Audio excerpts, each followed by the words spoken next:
इसी देरी के शुरू करते हैं।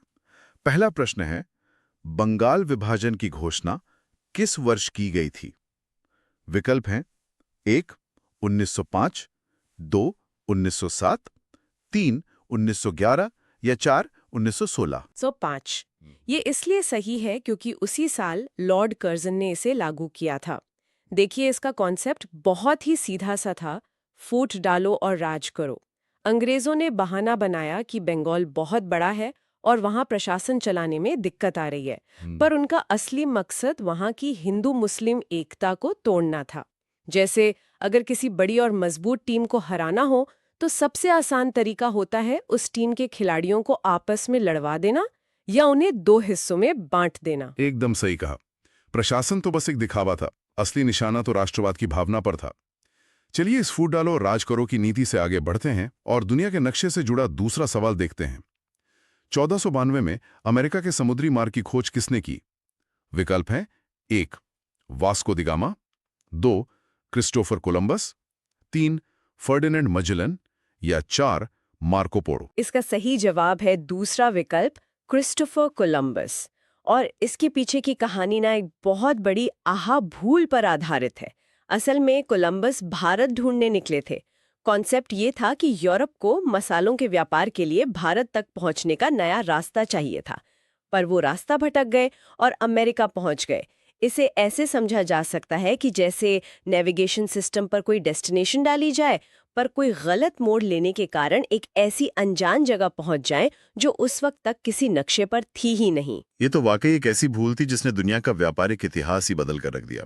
वैसे भारत का रास्ता तो वास्को द गामा ने खोजा था और मजल्लन ने पूरी दुनिया का चक्कर लगाया था। तीसरे प्रश्न की तरफ रुख करते हैं। स्वराज मेरा जन्मसिद्ध अधिकार है, ये नारा किसने दिया था? विकल्प हैं 1 बाल गंगाधर तिलक, 2 लाला लाजपत राय, 3 बिपिन चंद्र पाल या 4 भगत सिंह। इसका सही उत्तर है पहला विकल्प, बाल गंगाधर तिलक। ये इसलिए सही है क्योंकि तिलक जी ने ही लोगों को ये समझाया कि आज़ादी कोई भीख नहीं है जो मांगी जाए। स्वराज का बेसिक कॉन्सेप्ट ही यही है कि अपना राज या खुद पर अपना शासन। इसका एक छोटा सा उदाहरण ऐसे देखिए, अगर कोई आपके ही घर में घुस आए और आप पर अपने नियम थोपने लगे तो वहां आपको आज़ादी मांगनी नहीं होती, बल्कि अपना घर वापस लेना होता है। ये नारा उस वक्त आज़ादी की लड़ाई की जान बन गया था। अपने घर पर अपना अधिकार बहुत ही प्रभावशाली बात है और घर और जमीन से ही जुड़ा हमारा अगला सवाल भी है। चौथा प्रश्न, महलवाड़ी व्यवस्था में भू राजस्व चुकाने की मुख्य जिम्मेदारी किसकी होती थी? विकल्प है 1 जमींदार, 2 ग्राम मुखिया या लंबदार, 3 व्यक्तिगत किसान या 4 ब्रिटिश अधिकारी। यहाँ आहा सही उत्तर दूसरा विकल्प है, ग्राम मुखिया। इसे समझने के लिए महल शब्द का अर्थ जानना जरूरी है, जिसका मतलब होता है पूरा गांव या एक बड़ी जागीर। अंग्रेजों ने इस नीति में कॉन्सेप्ट ये रखा कि लगान किसी एक किसान से नहीं, बल्कि पूरे गांव से एक साथ लिया जाएगा और ये इकट्ठा करने की जिम्मेदारी उस गांव के मुखिया की होती थी। जैसे आजकल किसी हाउसिंग सोसाइटी में मेंटेनेंस का पैसा इकट्ठा करने की जिम्मेदारी सोसाइटी के सेक्रेटरी की होती है, ठीक वैसे ही मुखिया ये काम करता था। हाँ, तो मुखिया सोसाइटी के सेक्रेटरी की तरह काम करता था। पर अंग्रेजों की एक और लगान व्यवस्था थी जिसने किसानों को बहुत परेशान किया। उसी पर हमारा पांचवां प्रश्न है। 1793 में लॉर्ड कॉर्नवालिस द्वारा कौन सी भू राजस्व प्रणाली शुरू की गई थी?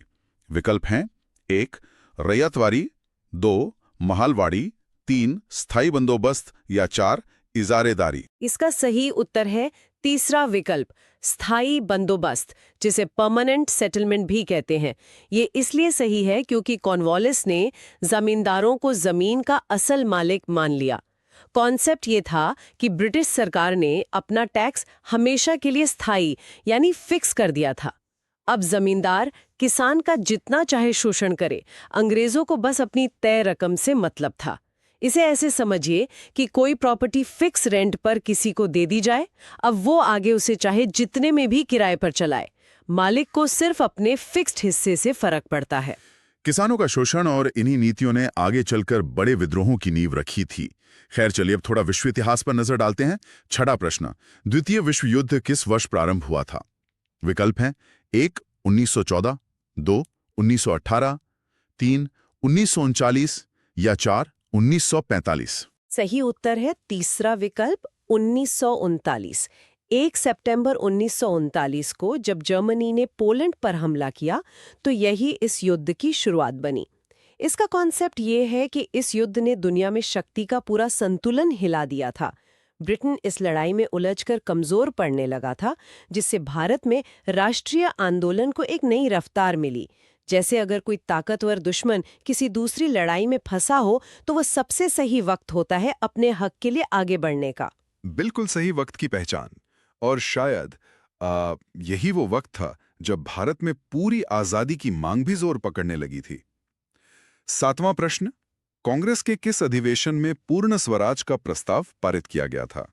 विकल्प हैं 1 बॉम्बे, 2 कलकत्ता, 3 लाहौर या 4 नागपुर। इसका सही जवाब है तीसरा विकल्प, लाहौर। 1929 के इस लाहौर अधिवेशन की अध्यक्षता पंडित जवाहरलाल नेहरू ने की थी। इसके पीछे का कॉन्सेप्ट समझना बहुत जरूरी है। इससे पहले तक नेता डोमिनियन स्टेटस मांग रहे थे, यानी राज ब्रिटेन का ही रहेगा पर अंदरूनी फैसले लेने की छूट भारत को होगी। पर लाहौर में तय हुआ कि अब आधी अधूरी छूट नहीं, पूरी आजादी चाहिए। ये वैसा ही है कि अब आप किसी और के बनाए घर में किराएदार बनकर नहीं रहना चाहते, बल्कि पूरा घर अपने नाम करवाना चाहते हैं। पूर्ण स्वराज एक बहुत बड़ा वैचारिक बदलाव था। अब थोड़ा पीछे चलते हैं, जब अंग्रेजों ने भारत पर कब्जा शुरू किया था। 8वां प्रश्न है, नवाब सिराजुद्दौला कहाँ के शासक थे? विकल्प हैं 1 अवध, 2 हैदराबाद, 3 बंगाल या 4 मैसूर। सही उत्तर है तीसरा विकल्प, बंगाल। ये इतिहास के नजरिए से इसलिए अहम है क्योंकि 1757 का प्लासी का युद्ध इन्हीं और रॉबर्ट क्लाइव के बीच हुआ था। कॉन्सेप्ट ये है कि प्लासी की लड़ाई कोई सैन्य शक्ति से जीती हुई लड़ाई नहीं थी, बल्कि धोखे की जीत थी। अंग्रेजों ने नवाब के सेनापति मीर जाफर को खरीद लिया था। इसे समझने के लिए सोचिए कि किसी मुकाबले में आपके विरोधी ने आपकी ही टीम कैप्टन को रिश्वत देकर मैच फिक्स कर लिया हो। उसी जीत ने अंग्रेजों के लिए बंगाल के खजाने खोल दिए थे। तो प्लासी धोखे की लड़ाई थी, सैन्य लड़ाई नहीं। बहुत बढ़िया उदाहरण था मैच फिक्सिंग का। अब समाज की तरफ बढ़ते हैं। 9वां प्रश्न, सती प्रथा के उन्मूलन में किस प्रमुख समाज सुधारक ने सबसे महत्वपूर्ण भूमिका निभाई? विकल्प हैं 1 राजा राममोहन रॉय, 2 ईश्वर चंद्र विद्यासागर, 3 स्वामी विवेकानंद या 4 ज्योतिराव फूले। सही उत्तर पहला विकल्प है, राजा राममोहन रॉय। उन्होंने इस अत्यंत क्रूर प्रथा के खिलाफ एक लंबी लड़ाई लड़ी। उनका कॉन्सेप्ट ये था कि धर्म या परंपरा के नाम पर किसी महिला को जिंदा जला देना बिल्कुल गलत है। उन्होंने प्राचीन ग्रंथों से ही साबित किया कि सती प्रथा का कोई धार्मिक आधार नहीं है। जैसे आज के वक्त में बाल विवाह या ऐसी किसी भी पुरानी कुप्रथा को सामाजिक और कानूनी रूप से खत्म किया जाता है, वैसे ही उनके प्रयासों से लॉर्ड विलियम बेंटिक ने कानून बनाकर इसे बंद करवाया। ये एक बहुत ही बड़ा सामाजिक सुधार था। आगे बढ़ते हैं राजनीति की ओर। 10वां प्रश्न, द्वितीय गोलमेज सम्मेलन यानी सेकेंड राउंड टेबल कॉन्फ्रेंस किस वर्ष आयोजित किया गया था? विकल्प हैं 1 1930, 2 1931, 3 1932 या 4 1935। इसका सही जवाब है दूसरा विकल्प, 1931। ये लंदन में आयोजित हुआ था। इसका कंसेप्ट था कि ब्रिटिश सरकार भारत के संवैधानिक भविष्य पर चर्चा करना चाहती थी। ये सम्मेलन इसलिए खास है क्योंकि कांग्रेस ने पहले सम्मेलन का बहिष्कार किया था, पर गांधी-इरविन समझौते के बाद इस दूसरे सम्मेलन में महात्मा गांधी ने कांग्रेस के एकमात्र प्रतिनिधि के रूप में हिस्सा लिया था। 1/3 सवाल पूरे हो चुके हैं और बहुत कुछ नया सीखने को मिल रहा है। 11वां प्रश्न, सविनय अवज्ञा आंदोलन यानी सिविल डिसोबीडियंस मूवमेंट किस वर्ष प्रारंभ हुआ था? विकल्प हैं 1 1920, 2 1922, 3 1930 या 4 1942। इसका सही उत्तर है तीसरा विकल्प, 1930। यह आंदोलन ऐतिहासिक दांडी मार्च या नमक सत्याग्रह के साथ शुरू हुआ था। इसका कॉन्सेप्ट बड़ा शांतिपूर्ण था। सविनय अवज्ञा का मतलब है विनय के साथ शांति से उन कानूनों को तोड़ना जो अन्यायपूर्ण है। अंग्रेजों ने नमक पर टैक्स लगाया था जो हर गरीब अमीर की रसोई का हिस्सा था, तो गांधी जी ने समुद्र तट पर नमक बनाकर कानून तोड़ा। ये दिखाने के लिए कि हम तुम्हारे गलत नियम नहीं मानेंगे। इसे ऐसे देखिए कि अगर कोई आपको सांस लेने पर टैक्स लगाए तो आप उस कानून को तोड़कर अपना विरोध दर्ज करेंगे। नमक चुनना एक बहुत ही सटीक राजनीतिक फैसला था। 12वां प्रश्न एक नारे पर है। तुम मुझे खून दो, मैं तुम्हें आज़ादी दूंगा। ये प्रसिद्ध नारा किसने दिया था? विकल्प हैं 1 महात्मा गांधी, 2 सुभाष चंद्र बोस, 3 चंद्रशेखर आजाद या 4 भगत सिंह। सही उत्तर है दूसरा विकल्प, सुभाष चंद्र बोस। उन्होंने आजाद हिंद फौज के सैनिकों में देश प्रेम और जोश भरने के लिए ये नारा दिया था। कॉन्सेप्ट बिल्कुल साफ था कि आजादी आसानी से नहीं मिलती, उसके लिए सर्वोच्च बलिदान देना पड़ता है। अगर देश के लोग अपना खून देने यानी अपनी जान निसार करने को तैयार हैं, तभी आजादी हासिल होगी। ये नारा उस वक्त एक आग की तरह फैला था। आज भी इस नारे को सुनकर रोंगटे खड़े हो जाते हैं। अब एक ऐसे आंदोलन की बात जिसे बीच में ही रोक दिया गया था। 13वां प्रश्न, चौरी चौरा की घटना किस वर्ष हुई थी जिसके कारण असहयोग आंदोलन स्थगित करना पड़ा? विकल्प हैं 1 1919, 2 1922, 3 1925 या 4 1928। इसका सही उत्तर है दूसरा विकल्प, 1922। ये घटना उत्तर प्रदेश के गोरखपुर जिले की है और इसका कॉन्सेप्ट गांधी जी के अहिंसा के सिद्धांत से जुड़ा है। आंदोलन पूरे जोरों पर था, पर चौरी चौरा में एक भीड़ ने पुलिस स्टेशन में आग लगा दी। गांधी जी का मानना था कि अगर आंदोलन हिंसा का रास्ता अपनाएगा तो ब्रिटिश सेना उसे बड़ी आसानी से कुचल देगी। इसलिए सबके विरोध के बावजूद उन्होंने इस घटना से आहत होकर आंदोलन वापस ले लिया। उनके लिए तरीका भी उतना ही पवित्र होना चाहिए जितना कि मंजिल। तरीका और मंजिल दोनों पवित्र। चलिए अब 14वें प्रश्न पर, जो अंग्रेजों की एक और कूटनीति को दर्शाता है। भारत में व्यापगत का सिद्धांत, जिसे हड़प नीति भी कहते हैं, मुख्य रूप से किसने लागू किया था? विकल्प हैं 1 Lord Wellesley, 2 Lord Dalhousie, 3 Lord Canning या 4 लॉर्ड कर्जन। सही उत्तर है दूसरा विकल्प, लॉर्ड डलहौजी। हड़प नीति या डॉक्ट्रिन ऑफ लैप्स का कॉन्सेप्ट ये था कि जिस किसी भी भारतीय राजा का अपना सगा बेटा नहीं होता था, अंग्रेज उसके राज्य को ब्रिटिश साम्राज्य में मिला लेते थे। वो किसी बच्चे को गोद लेने के अधिकार को नहीं मानते थे। इसे एक चोरी को कानूनी रूप देने जैसा समझिए, जिसके सबसे बड़े उदाहरण में हम झांसी की रानी लक्ष्मीबाई को देखते हैं, जिनके राज्य को इसी नीति से हड़पने की कोशिश की गई थी। अंग्रेजों के कानून बस उनके फायदे के लिए थे। 15वां प्रश्न आजादी के बाद के भारत से है। स्वतंत्रता के बाद भारत छोड़ने वाला अंतिम यूरोपीय देश कौन सा था? विकल्प हैं 1 ब्रिटेन, 2 फ्रांस, 3 पुर्तगाल या 4 नीदरलैंड्स। सही उत्तर तीसरा विकल्प है, पोर्चुगल। ये एक इतिहास का बड़ा ही रोचक तथ्य है कि जो सबसे पहले आए थे वही सबसे आखिर रह गए। 1498 में वास्को द गामा आए थे और भारत की आज़ादी के बाद भी गोवा, दमन और दीव पर पोर्चुगल का कब्जा था। उन्होंने छोड़ने से सीधे इनकार कर दिया था। कंसेप्ट ये है कि आखिरकार 1961 में भारत सरकार को ऑपरेशन विजय नामक सैन्य कार्यवाही करनी पड़ी, तब जाकर गोवा मुक्त हुआ। आधा सफर पूरा हुआ और अब 16वां प्रश्न, जो 1857 की क्रांति के मूल्यांकन पर है। 1857 के विद्रोह को केवल एक सिपाही विद्रोह किसने माना था? विकल्प हैं 1 VD. Savarkar, 2 John Lawrence, 3 SN. Sen या 4 आर.सी. मजूमदार। सही उत्तर है दूसरा विकल्प, जॉन लॉरेंस। देखिए, यहाँ कॉन्सेप्ट ये है कि इतिहास लिखने वाले का नजरिया क्या है। ब्रिटिश अधिकारियों ने इस इतने बड़े विद्रोह को जानबूझकर सिर्फ कुछ नाराज सिपाहियों का विद्रोह बताकर उसकी अहमियत कम करने की कोशिश की। अगर वो इसे जनता का विद्रोह मानते तो उनकी शासन व्यवस्था की बड़ी हार होती। जबकि दूसरी तरफ वी.डी. सावरकर जैसे लोगों ने इसे प्रथम स्वतंत्रता संग्राम का नाम दिया। नजरिए से वाकई इतिहास बदल जाता है। 17वां प्रश्न एक बहुत दुखद घटना के बारे में है। लाला लाजपत राय की मृत्यु का कारण बने लाठीचार्ज का आदेश किसने दिया था? विकल्प हैं 1 general Dyer, 2 James A Scott, 3 lord Irwin या 4 जॉन सॉन्डर्स। इसका सही जवाब है दूसरा विकल्प, जेम्स ए स्कॉट। 1928 में जब लाहौर में साइमन कमीशन का शांतिपूर्ण विरोध हो रहा था, तब पुलिस अधीक्षक स्कॉट ने उस भीड़ पर क्रूर लाठीचार्ज का आदेश दिया। इसमें लाला जी को ऐसी चोट आई कि उनका निधन हो गया। कॉन्सेप्ट ये है कि इसी नाइंसाफी ने युवा क्रांतिकारियों में गुस्से की ज्वाला भड़का दी थी।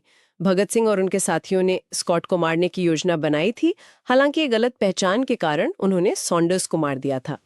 इतिहास कैसे आगे बढ़ता है ये इन कड़ियों से समझ आता है। 18वां प्रश्न एक ऐसी संस्था पर है जो आज भी सेवा में लगी है।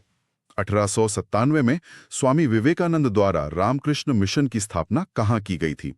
विकल्प हैं 1 बेलूर मठ, 2 कन्याकुमारी, 3 शिकागो या 4 वाराणसी। सही उत्तर है पहला विकल्प, बेलूर मठ। ये जगह पश्चिम बंगाल के हावड़ा जिले में है। यहाँ कंसेप्ट सच्चाई और मानवता की सेवा का था। स्वामी विवेकानंद ने अपने गुरु रामकृष्ण परमहंस की याद में इसे बनाया था। इसका मकसद सिर्फ पूजा पाठ नहीं था, बल्कि लोगों की सेवा करना था, चिकित्सा और शिक्षा देना था। जैसे आज के जमाने में कई बड़े एनजीओ आपातकाल में मदद करते हैं, रामकृष्ण मिशन उस सेवा भावना का एक बेहतरीन उदाहरण है। नर सेवा ही नारायण सेवा है, यही शिक्षा मिलती है। 19वां प्रश्न गांधी जी के शुरुआती दिनों से है। अहमदाबाद मिल मजदूरों के मुद्दे को उठाने के लिए महात्मा गांधी को किसने आमंत्रित किया था? विकल्प हैं 1 राजकुमार शुक्ला, 2 अनुसुईया साराभाई, 3 सरदार वल्लभ भाई पटेल या 4 इंदुलाल याग्निक। जाना चाहते थे और मिल मालिक उसे बंद करना चाहते थे। अनुसुईया साराभाई खुद एक मिल मालिक की बहन थी, फिर भी उन्होंने मजदूरों का साथ दिया और गांधी जी को बुलाया। ये भारत में गांधी जी की पहली भूख हड़ताल यानी हंगर स्ट्राइक थी, जिसके दबाव में आकर आखिरकार मिल मालिकों को अपनी जिद छोड़नी पड़ी। अपने ही परिवार के खिलाफ जाकर मजदूरों का साथ देना ये बहुत हिम्मत की बात थी। अब 20वां प्रश्न 1857 के विद्रोह का तत्कालिक कारण क्या था? विकल्प है 1 हड़प नीति, 2 भारी कराधान, 3 चर्बी वाले कारतूस या 4 सहायक संधि। सही उत्तर है तीसरा विकल्प, चर्बी वाले कारतूस। वैसे तो जनता के अंदर अंग्रेजों की हड़प नीति और भारी टैक्स को लेकर कई सालों से गुस्सा उबल रहा था, पर तात्कालिक कारण यानी जिसने आग में घी का काम किया, वो ये नए एनफील्ड राइफल के कारतूस थे।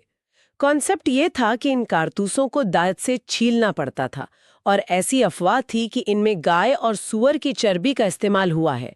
इससे हिंदू और मुस्लिम दोनों सैनिकों की धार्मिक भावनाएं आहत हुईं। जैसे किसी बारूद के ढेर में अचानक एक चिंगारी लग जाए, बस वही हुआ था। चिंगारी और बारूद का सटीक उदाहरण दिया आपने। अब हम अपने आखिरी 10 प्रश्नों की तरफ बढ़ चुके हैं।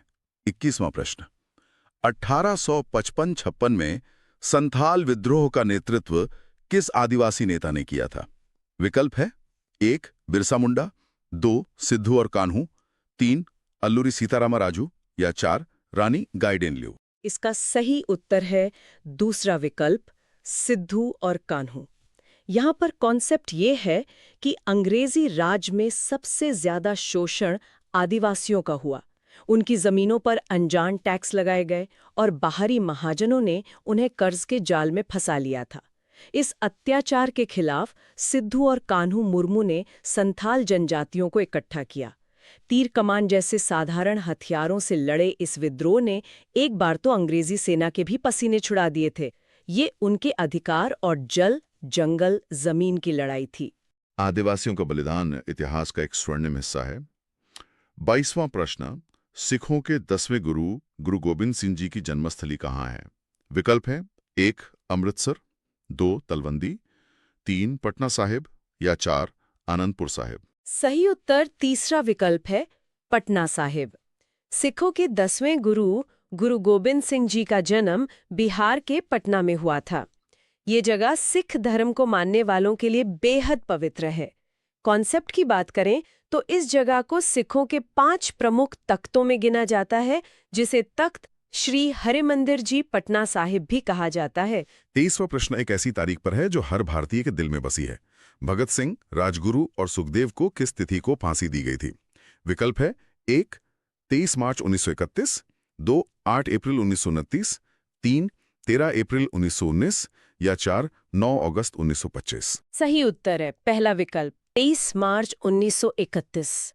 यही वो दिन था जब इन 3 महान क्रांतिकारियों ने हंसते हंसते देश के लिए फांसी के फंदे को गले लगा लिया था। इसके पीछे का विचार या कॉन्सेप्ट ये था कि उनका ये बलिदान देश के सोए हुए युवाओं को जगा देगा। और वैसा ही हुआ।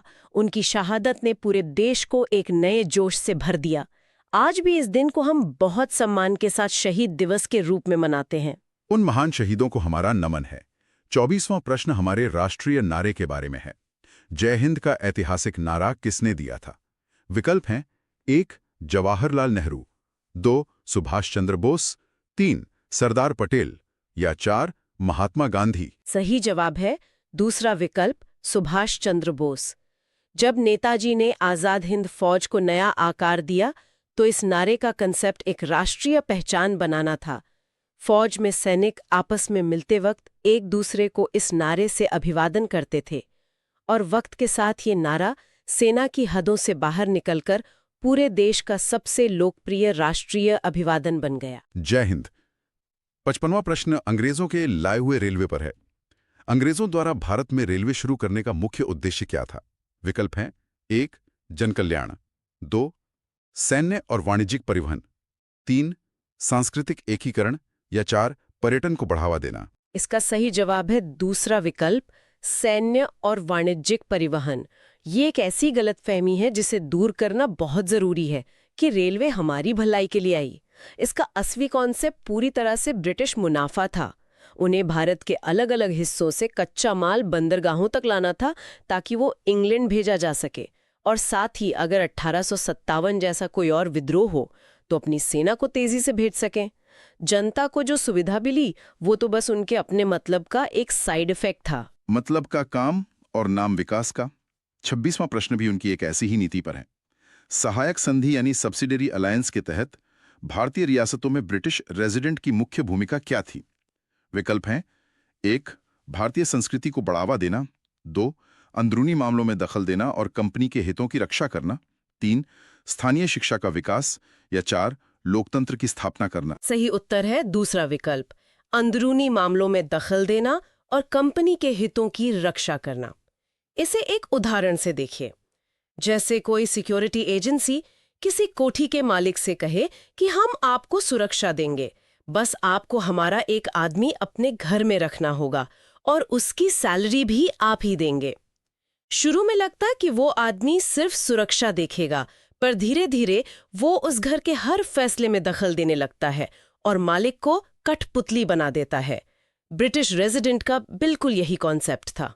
सत्ता छीनने का ये बड़ा ही कूटनीतिक तरीका था। 27वां प्रश्न अंग्रेजों के भेदभाव पर आधारित है। ब्रिटिश काल के दौरान उन विशेष क्षेत्रों को क्या कहा जाता था जहां केवल यूरोपीय व्यापारी और अधिकारी रहते थे? विकल्प है 1. Black towns, 2. White towns, 3. Native quarters या 4. छावनी। सही उत्तर है दूसरा विकल्प, व्हाइट टाउन्स। ये उस दौर के नस्लीय भेदभाव यानी रेशियल डिस्क्रिमिनेशन का सबसे बड़ा उदाहरण है। मद्रास और कलकत्ता जैसी जगहों पर अंग्रेजों ने शहर को 2 हिस्सों में बांट दिया था। साफ और सुरक्षित इलाके व्हाइट टाउन्स थे, जहां भारतीयों का जाना मना था, और जहां भारतीय रहते थे उन इलाकों को उन्होंने जानबूझकर ब्लैक टाउन्स का नाम दिया था। ये उनकी सोच की एक कड़वी सच्चाई है। 28वां प्रश्न भारत की अर्थव्यवस्था की लूट को दर्शाता है। प्रसिद्ध पुस्तक poverty and un British rule in India किसने लिखी थी? विकल्प हैं 1. जेम्स मिल, 2. दादा भाई नौरोजी, 3. R.C. दत्त या 4. B.R. अंबेडकर। इसका सही जवाब दूसरा विकल्प है, दादा भाई नौरोजी। ये किताब इतिहास के नजरिए से बेहद महत्वपूर्ण है। इसमें उन्होंने पहली बार ड्रेन ऑफ वेल्थ या धन निष्कासन का कॉन्सेप्ट पेश किया। उन्होंने आंकड़ा के साथ साबित किया कि कैसे अंग्रेज भारत की दौलत निकालकर लगातार ब्रिटेन ले जा रहे हैं और यहाँ के लोगों को गरीब कर रहे हैं। जैसे किसी नदी में मोटर लगाकर लगातार पानी निकाला जाए और नदी धीरे धीरे सूखने लगे, बिल्कुल वैसे ही भारत की अर्थव्यवस्था सूख रही थी। दादा भाई नौरोजी ने आर्थिक लूट को दुनिया के सामने लाकर रख दिया था। 29वां प्रश्न ब्रिटिश संसद द्वारा पिट्स इंडिया एक्ट किस वर्ष पारित किया गया था? विकल्प हैं 1. 1773, 2. 1784, 3. 1813 या 4. 1833। सही उत्तर है दूसरा विकल्प, 1784। इसका कॉन्सेप्ट ये था कि ब्रिटिश सरकार ईस्ट इंडिया कंपनी के बढ़ते हुए भ्रष्टाचार और शक्ति पर कब्जा करना चाहती थी। 1773 के एक्ट में कुछ कमियां थीं, जिन्हें दूर करने के लिए ये नया एक्ट लाया गया। इसने कंपनी के पॉलिटिकल और कमर्शियल कामों को अलग कर दिया, जिससे ब्रिटिश सरकार का कंपनी पर कंट्रोल और भी ज्यादा मजबूत हो गया। और अब हमारा तीसरा और आखिरी सवाल, भारतीय राष्ट्रीय कांग्रेस की स्थापना कब हुई थी? विकल्प हैं 1. 1857, 2. 1885, 3. 1905 या 4. 1915। सही उत्तर है दूसरा विकल्प, 1885। इसकी स्थापना एक रिटायर्ड ब्रिटिश अधिकारी एओ ह्यूम ने बॉम्बे में की थी।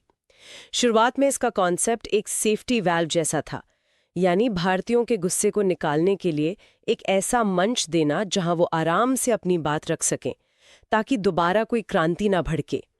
पर समय के साथ यही सेफ्टी वाल्व भारतीय आज़ादी की लड़ाई का सबसे बड़ा मंच और सबसे तगड़ा हथियार बन गया। वाह! और इसी के साथ हमने सफलतापूर्वक इस पीडीएफ के पूरे 30 सवाल कंप्लीट कर लिए हैं। सच कहूं तो मुझे लग रहा है कि जैसे मैंने मॉडर्न इंडियन हिस्ट्री के पूरे दौर को इन कुछ ही मिनटों में जी लिया हो। जब हम इतिहास को सिर्फ तारीखों में नहीं देखते और उसके पीछे की कहानियों से जोड़ते हैं, तो वाकई यह बहुत आसान हो जाता है। बिल्कुल सही बात है। मुझे भी एक टीचर की भूमिका में इन सवालों की गहराई तक जाने में बहुत मजा आया। जब भी कोई परीक्षा की तैयारी करता है और ऐसे मॉक टेस्ट देता है, तो सिर्फ सही जवाब रट लेना काफी नहीं होता। हर विकल्प को टटोलना पड़ता है। जब आप हर घटना के क्यों को समझते हैं, जैसे रेलवे क्यों बनी या 1857 के क्या कारण थे, तो एग्जाम में कोई भी सवाल घूम फिर कर आ जाए, आप गलती नहीं करेंगे। ये तो बहुत ही कमाल की एडवाइस है परीक्षा के नजरिए से। और चर्चा खत्म करने से पहले मैं चाहूंगी कि हम सभी एक ऐसी बात पर गौर करें जो सीधे आज के वक्त से जुड़ी है। आज हमने इतने सालों के इतिहास में बनाए गए अंग्रेजों के कानून और नीतियां देखी, जो उस वक्त उन्हें सही लगती थीं। सोचने वाली बात यह है कि आज के वक्त में जो नीतियां हम बना रहे हैं, आज से ठीक 100 साल बाद किसी ऐसे ही मॉक टेस्ट में उन पर क्या सवाल पूछे जाएंगे? क्या उन फैसलों को भी भविष्य की पीढ़ियों पर थोपा गया फैसला माना जाएगा? क्या सच में हमने इतिहास की गलतियों से सटीक सबक लिया है? सच में ये बहुत गहरा और झकझोर देने वाला विचार है। इतिहास सिर्फ पढ़ने के लिए नहीं होता, वह आज के हमारे फैसलों का आईना भी होता है। उस आईने में हम खुद को कैसा देखना चाहते हैं, ये हम पर निर्भर करता है। तो इसी खूबसूरत विचार के साथ हम आज की इस गहन चर्चा को यहीं विराम देते हैं। इस लंबे और जानकारी से भरे सफर में हमारे साथ जुड़े रहने के लिए बहुत बहुत शुक्रिया। इतिहास से सीखते रहिए और हमेशा सवाल पूछते रहिए।